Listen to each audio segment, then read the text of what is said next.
Students welcome to this lecture. इस lecture में हम डिस्कस करेंगे transmission and reception of information. ठीक है, यानी कि जो हमारे पास आप देख सकते हैं कि जो टीवी होते हैं, मुख्तलिफ किस्म के रेडियोस होते हैं, उनमें हमें इंफॉर्मेशन मिल रही होती है। ठीक है, तो वो इंफॉर्मेशन जो है कैसे ट्रांसमिट होती है, यानी कि टीवी स्टेशन से, रेडियो स्टेशंस वगैरह से कैसे ट्रांसमिट होती है वो इंफॉर्मेशन, और वो हम तक रिसेप्शन उनकी कैसे होती है, यानी कि एक टीवी तक या रेडियो तक वो कैसे पहुंचते हैं। ठीक है, तो यहाँ पे सबसे पहले हम देखते हैं कि जो हमारे पास रेडियो फ्रीक्वेंसी ऑसिलेटर होते हैं, ठीक है, रेडियो फ्रीक्वेंसी ऑसिलेटर, ठीक है, ये हमारे पास ऐसी डिवाइसेस होती हैं जो कि सिग्नल्स प्रोड्यूस करती हैं।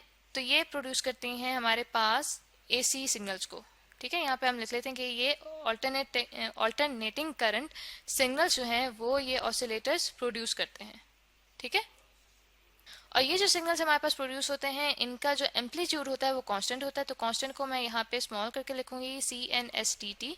ठीक है, इसका मतलब होगा कांस्टेंट, और एम्पलीट्यूड को मैं यहाँ पे डिनोट करूंगी A से। ठीक है, तो ये जो हमारे पास सिग्नल्स प्रोड्यूस होते हैं एक रेडियो फ्रीक्वेंसी ऑसिलेटर की मदद से, वो जो हमारे पास सिग्नल्स होते हैं उनका जो एम्पलीट्यूड होता है वो हमारे पास कांस्टेंट होता है, और जो इनकी फ्रीक्वेंसी होती है, ठीक है, फ्रीक्वेंसी को यहाँ पे मैं स्मॉल करके लिख रही हूँ FREQ से। तो इनकी जो फ्रीक्वेंसी होती है वो हमारे पास होती है 30 किलो हर्ट्ज। ठीक है, 30 किलो हर्ट्ज से 3 लाख किलो हर्ट्ज तक। ठीक है, यहाँ पे हम लिख लेते हैं कि 3 लाख किलो हर्ट्ज तक इनकी फ्रीक्वेंसी होती है।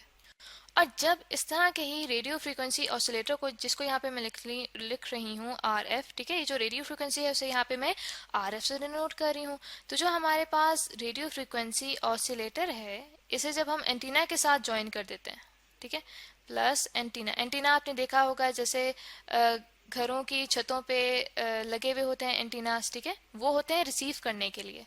लेकिन कुछ एंटीनास ऐसे भी होते हैं जिन्हें ट्रांसमिट करने के लिए भी यूज किया जाता है, यानी कि जब इंफॉर्मेशन को सिग्नल्स की सूरत में ट्रांसमिट करना होता है तो वहां पे भी एंटीनास को यूज किया जाता है। तो जब एक रेडियो फ्रिक्वेंसी ऑसिलेटर को एक एंटीने के साथ ज्वाइन किया जाएगा तो हमारे पास इलेक्ट्रोमैग्नेटिक वेव्स जो हैं वो यहाँ से प्रोड्यूस होती हैं। ठीक है, इलेक्ट्रोमैग्नेटिक वेव्स, ठीक है, जिनका जो हमारे पास एम्पलीट्यूड होता है वो कांस्टेंट होता है। यहाँ पे हम लिख लेते हैं कि उनका एम्पलीट्यूड कांस्टेंट होता है, और ये जो इलेक्ट्रोमैग्नेटिक वेव्स हैं ये लाइट की स्पीड से ट्रेवल करती हैं। ठीक है, ये वेलोसिटी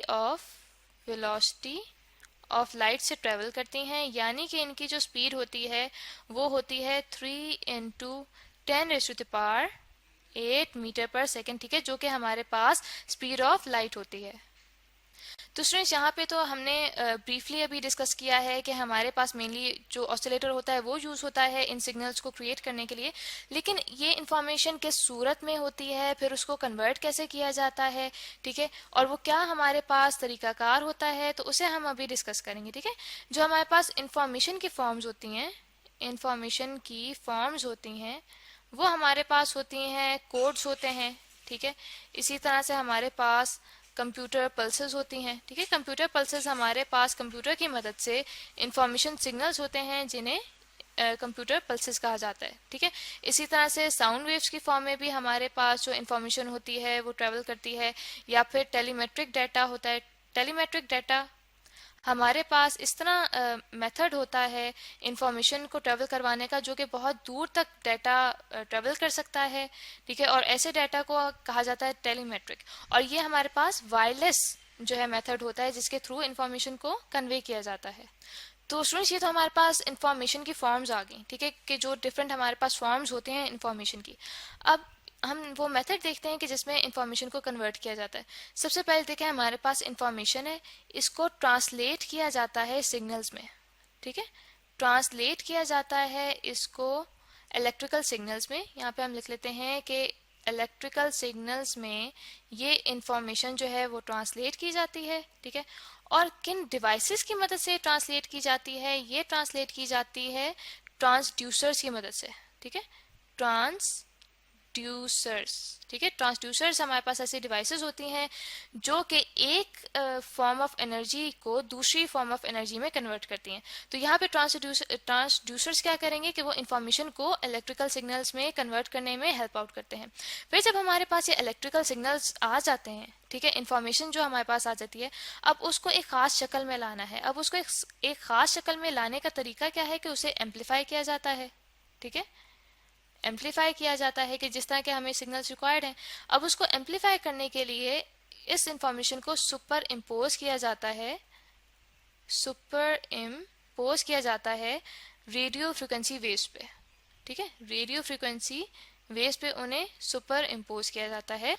तो जब इनकी सुपर इम्पोजिशन होती है इन रेडियो फ्रिक्वेंसी वेव्स पे, तो जो हमारे पास रिजल्ट में वेव्स आती हैं उन्हें कहा जाता है मॉड्यूलेटेड रेडियो फ्रिक्वेंसी वेव्स, ठीक है, मॉड्यूलेटेड रेडियो फ्रिक्वेंसी वेव्स, ठीक है। अब इसको दोबारा से अगर इस पूरे मेथड को स्मॉल करके लिखना चाहूँ तो सिंपली मैं यहाँ पे लिख सकती हूँ कि हमारे पास जो इंफॉर्मेशन है, ठीक है, उसे जब मिलाया जाता है रेडियो फ्रीक्वेंसी ऑसिलेशन से, ठीक है, रेडियो फ्रीक्वेंसी वेव्स या उसे हम कह देते हैं रेडियो फ्रीक्वेंसी ऑसिलेशंस, ठीक है, तो हमारे पास रिजल्ट में आती हैं मॉड्यूलेटेड आरएफ फ्रीक्वेंसीज, या फिर हम कहते हैं कि हमारे पास मॉड्यूलेशन का अमल होता है, ठीक है। जब इन दोनों को मिलाया जाता है, यानी कि हमारे पास जो इन्फॉर्मेशन थी सिग्नल्स की फॉर्म में, उन सिग्नल्स को रेडियो फ्रीक्वेंसी ऑसिलेशन या रेडियो फ्रीक्वेंसी वेव्स के साथ मिलाया जाता है, तो हमारे पास मॉड्यूलेशन होती है।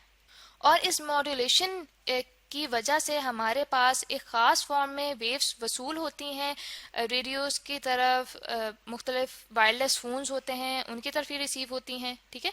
तो ये जो हमारे पास मॉड्यूलेशन का अमल है, ठीक है, इस मेन अमल में जो हमारे पास दो मेन कंपोनेंट्स होते हैं, जो दो मेन पार्ट्स यूज़ हो रहे होते हैं, उनमें से एक हमारे पास पार्ट होता है स्टूडेंट्स हाई फ्रीक्वेंसी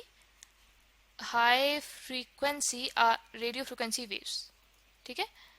ये हमारे पास जो वेव्स यूज होती हैं रेडियो फ्रीक्वेंसी की, उनकी जो फ्रीक्वेंसी होती है वो बहुत हाई होती है, और ये जो हमारे पास वेव्स हैं इनका जो हमारे पास एम्पलीट्यूड होता है वो भी कांस्टेंट होता है, ठीक है, और जो इनकी फ्रीक्वेंसी होती है वो भी कांस्टेंट होती है, ठीक है। और ये जो हमारे पास वेव्स होती हैं रेडियो फ्रीक्वेंसी वेव्स, इनको कहा जाता है कि ये हमारे पास कहलाती हैं कैरियर वेव्स, ठीक है। तो यहाँ पे हम लिख लेते हैं कि हमारे पास कैरियर वेव्स होती हैं। और जो हमारे पास दूसरा जो पार्ट होता है मॉड्यूलेशन के लिए जो यूज होता है, वो हमारे पास होती हैं लो फ्रीक्वेंसी इंफॉर्मेशन सिग्नल्स, ठीक है, इंफॉर्मेशन सिग्नल्स। और ये जो हमारे पास सिग्नल्स होते हैं, ये जो हमारे पास वेव्स होती हैं, इनको कहा जाता है कि ये हमारे पास मॉड्यूलेटिंग सिग्नल कहलाते हैं, ठीक है, मॉड्यूलेटिंग सिग्नल। तो दैट मीन्स कि हमारे पास जो फाइनल फॉर्म आती है इलेक्ट्रोमैग्नेटिक वेव्स की, ठीक है, जो कि हमारे पास रिसीव होती हैं किसी टीवी रेडियो की तरफ, तो उनमें जो दो मेन पार्ट्स होते हैं वो हमारे पास होते हैं एक मॉड्यूलेटिंग सिग्नल के, जिसमें हमारे पास इंफॉर्मेशन मौजूद होती है और इनकी फ्रीक्वेंसी लो होती है, और इनको इम्पोज किया जाता है कैरियर वेव्स पे, जो कि हमारे पास होती हैं हाई फ्रीक्वेंसी रेडियो वेव्स, ठीक है। तो आई होप स्टूडेंट्स कि आपको लेक्चर अच्छे से समझ आ गया होगा, जिसमें हमने देखा है कि किस मेथड से जो इन्फॉर्मेशन है वो हमारे पास इलेक्ट्रोमैग्नेटिक वेव्स की सूरत में कन्वर्ट होकर आती है। तो इससे नेक्स्ट लेक्चर में हम डिस्कस करेंगे कि ये जो हमारे पास मॉड्यूलेशन है ये कितनी टाइप्स की होती है।